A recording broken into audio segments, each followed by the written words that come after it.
అందరికీ నమస్కారం. మన అడ్వకేట్ రజని తెలుసు కదా అందరికీ ఉన్నాం.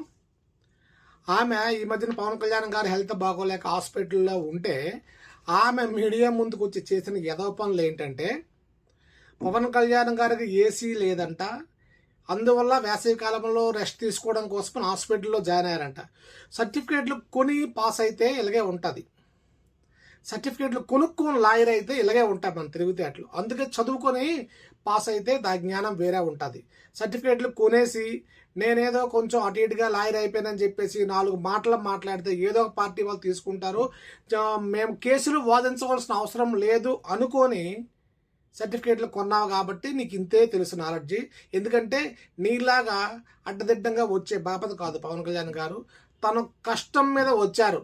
ఫస్ట్ సినిమా నుంచి రాజకీయాల్లో కానీ సినిమా పరిశ్రమలో కానీ సొంతంగా ఎదుగుతూ తన కష్టాన్ని నమ్ముకొని కష్టపడుతూ వచ్చిన వ్యక్తి తప్ప మనలాగా ఈ బాపత కాదమ్మా. డబ్బులు ఎవడిస్తే వాడితో మాట్లాడే టైపు, ఎటు ఉంటే అటు గెంతేసే గోడ మీద పిల్లులు కాదు.